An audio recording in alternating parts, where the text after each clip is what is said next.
Welcome back to my channel. This is Nasu with Fight for Kidneys. Thank you so much for liking. Thank you so much for sharing. Thank you so much for subscribing. It's because of your sharing, your liking and subscribing that keep me motivated to talk more about kidney health and about kidney disease and anything about kidneys. And today I'm here with a different topic, and let me remind you, the two main causes of kidney failure is high blood pressure, diabetes. Okay, high blood pressure, diabetes. So if you have a history of high blood pressure, diabetes, please get your kidney checks. Know your kidney status. And if you have a history of family history of kidney failure, also get checked. Just because your mom or your dad or your brother had kidney failure doesn't mean you might not have it. So just get checked, and it's a simple test that can tell you how your kidneys are functioning. And the more you know, and that's why I come here to bring that awareness, that the more you know about your kidney status, the more informed that you are able to protect or preserve your kidney from failing. And technology is changing. There are so many medications coming out now that if you know you have your kidneys are failing, there are medications that you can take to preserve your kidneys. So this is all about awareness, about empowering you and educating you. And again, when I also come to you guys, most of you who have watched my videos, who have been following you know I'm very passionate about kidneys. And I have talked, most of the information that I bring you is from what I have experienced from my patients.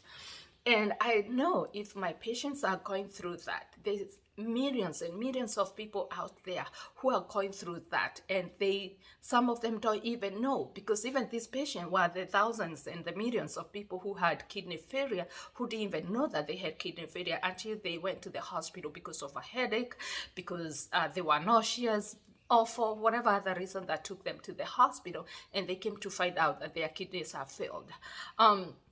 So without wasting more time, let's dig into the topic for today. And today we are talking about the 5 stages of grief. And most of you know about the 5 stages of grief when it comes to death. You know, when you lose a loved one, we all go through that process, and it takes time to even accept that it has happened. So there are stages that we go through. But today I'm talking about the 5 stages of grief when it comes to kidney disease, or when you get diagnosed with kidney disease, what people go through. And I see this all the time. And I'm like, oh God, I wish there's more I can do. But most of the time, it's just giving that person support. So the first thing that happens, and I see it every single day that I interact with a patient who has really newly diagnosed with kidney disease, it's denial. That person is going through denial. They're like, their doctor might be wrong. They probably went somewhere. They were told their blood pressure is extremely high. They're like, no, I exercise, I eat healthy, I don't do this, I don't smoke, I take my other medication. You know, they are in denial. They're like, no way, that doctor might be wrong. That test might be wrong, you know. And people are in denial. They do not yet believe that that they have kidney failure, or they have that chronic condition, or any other chronic condition. The other thing they go through is anger, and I see it a lot. And most of the time I see, yes, they're in denial, but also now they are getting into anger. You know, they now have come to see us, and they're still angry. They're like, oh, they're angry at themselves, or their frustration is aimed at somebody else. They might be angry with their spouse. I see that a lot. They might be angry with their kids. They might be angry with us. And I'm like, you just met me. You don't know me, but how can you be upset? Luckily, I know what they are going through, so I don't take it personal, because I know what they go through. And so you find that person is very angry. They blame, you know, they find somebody to blame. They try to think of what they can blame. Some people, you hear them blaming the government. Oh, it's the government. That's why my kidneys have failed. It's so and so. That's why my kidney have failed. Oh, it's my wife. My wife keep giving us junk food. That's why my kidney have failed. Or if it's the wife, oh, the husband is not bringing enough money to buy food. You know, there's a lot of anger. And and the blame is put on somebody else, just for them. It's a process they are going through. Then they get into this stage of bargaining. And this one, the bargaining stage, I hear it when they have just started dialysis. They have been coming for 4-5 months. They're starting to open up. They have gone out of anger because the first time anything you do, it triggers them. It triggers that patient. No matter what you do, you tell them, hey, I need you to be here at 7:40 or 9:40.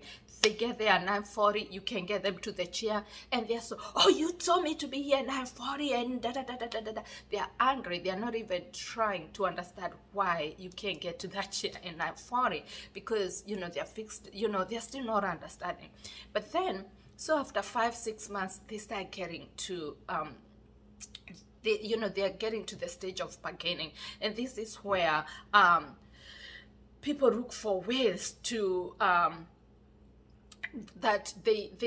to cope. It's just a coping mechanism, and they start saying, asking themselves, I wish I listened. Since, for instance, somebody who has been told, say they have been following a doctor, like a kidney doctor, and they have been told your kidneys are failing, you need to do A, B, C, D. And they're like, oh, what if I did this? Would my kidneys have failed? What if I did this? Would my kidneys have failed? What if I did this? Would my kidney have failed? And this is also where they start bargaining with the higher power. If it's somebody who is spiritual, they start talking to God and asking, for spiritual power. My kidney, can you help me? Can you walk with me? God, I need your prayers. They start reaching out to their prayer groups. They start reaching to the community, the people that probably they are close to, to just see if anything else can change. They start now asking you, what can you do? Or what can we do to make things better? And sometimes at that stage, especially when they have started dialysis, really all you can tell them is, not all you can tell them. What you can tell them is really reserve what you have, reserve the percentage of the kidney function that has been left, and just keep controlling your blood pressure, keep controlling your diabetes if that's the cause of the kidney failure. Then they get into the depression stage.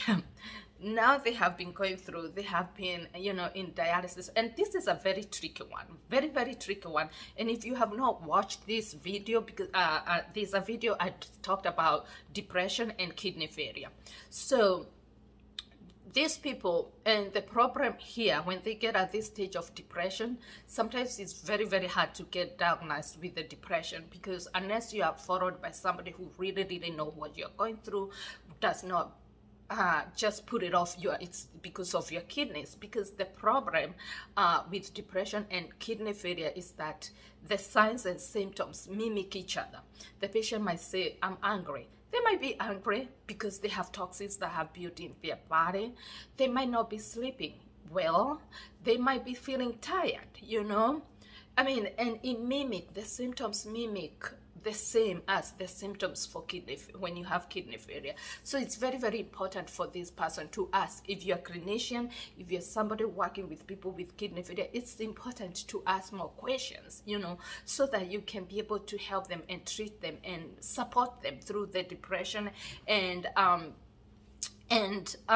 so that they can be able to get through, And most of the time they feel isolated, and depression also kicks in when people have been diagnosed with kidney failure. So imagine this person has been active in the community, have been active doing things for themselves. They were working, and now they find out they have to go to dialysis 3 times a week. And now that means they might not be able to work because, depending on where they go to dialysis, depending on the distance, depending on how they feel, they're also limited on the kind of food they can eat. If there are people who sometimes, somebody who it's a man who have, like coughing or like going out or whatever the situation is. And they're like, oh, you cannot drink, you cannot do this, you cannot eat this, you cannot eat this kind of food. That one is start feeling, okay, I cannot have fun with my friends. And that's where we come in and tell them, educate them, tell them you can still have live a thriving life, but you need to monitor this. So don't isolate yourself from the community, from the people you love, from the people you care from. They feel hopelessness because, let's say, and this one I encountered this week. I have a male patient who was he's the breadwinner, and it was a lot, changing and feeling like, how am I gonna provide to my friend, not to my friend, how am I going to provide for my family? I'm the only breadwinner, I need dialysis, I have to be here, what it's very, very sad, a sad situation. And that man feels hopeless, feels now like in the family, that person might feel I'm useless, I can't contribute anything. And that's hits so hard, especially for the male, when it comes on to them being the providers and being the ones that are working and doing everything, and the family is looking upon them, and now they feel somebody has to take care of them when they have been taking care of the family. And the feeling of loss and anxiety. So depression comes in so many ways. So it's so important that you talk. For you with kidney failure, make sure you talk to people. Talk to your family ones. Be open. Let them know how you feel.